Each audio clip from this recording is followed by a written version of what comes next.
Hello, everyone. We're working through statistical methods for rates and proportions, Chapter 7, Comparative Studies, Prospective and Retrospective Sampling, Section 7.3, Estimating Attributable Risk from Retrospective Studies.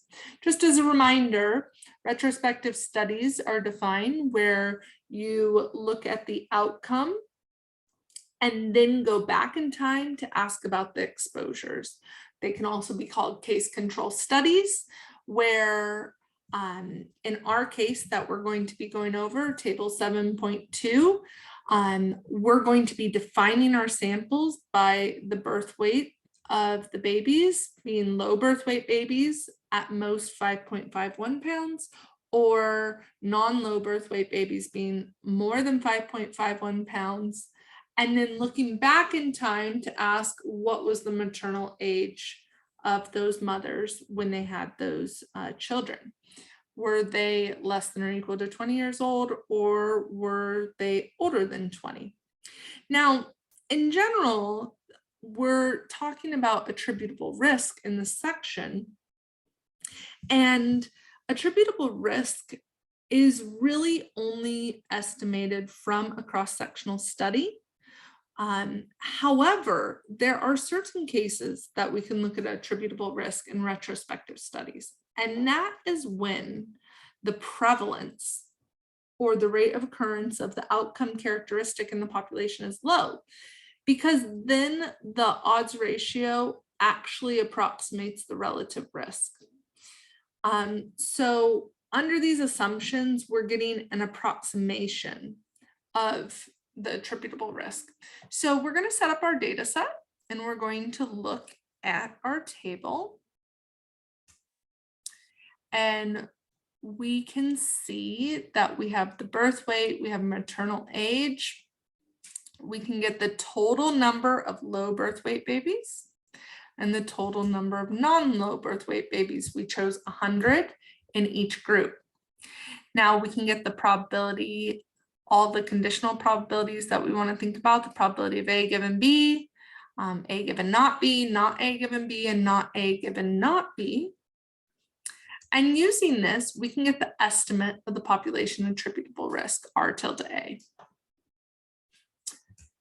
So our value is 0.2207. And when we look at our odds ratio, we get a value of 2.23.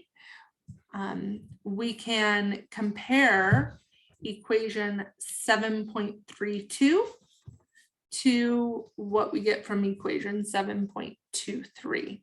So R tilde A based on 7.23, we just saw was 0.2207. And now using 7.32, we get the same value for R tilde A, right? So looking through this, we can get the standard error of the natural log of 1 minus R tilde A.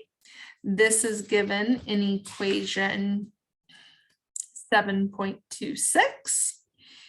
Verifying 7.26, we get a value of 0.09, and that's given also in 7.28.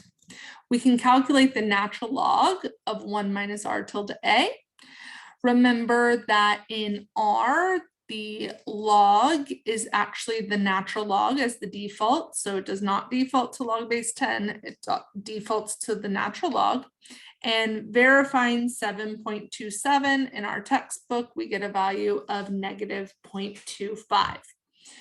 So the process to get our confidence intervals for the attributable risk is the same as we took before. First, we're going to get a confidence interval for the natural log of 1 minus RA, which is the attributable risk. And then we're going to do a back transformation to get the confidence interval for the attributable risk. So first we get our critical value, Z alpha over 2. 1.96, exactly what we thought we would see.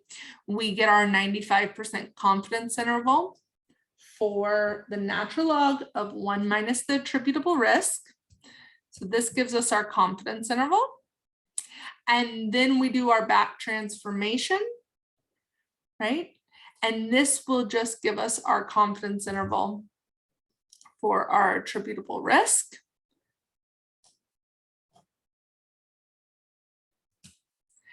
And we get what we expected from equation 7.31.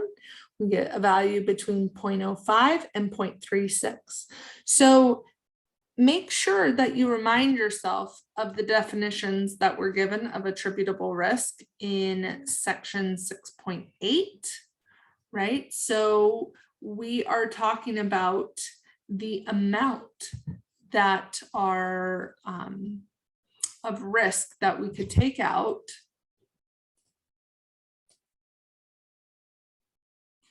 Remember that the interpretation of the attributable risk is the proportion by which the prevalence would be reduced if the risk factor could be eliminated.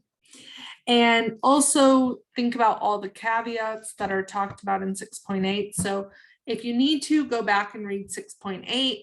Also, hopefully you get a good read of 7.3, and in the following sections, the differences between retrospective and prospective approaches and why you might want to use one or the other. A good read in 7.4.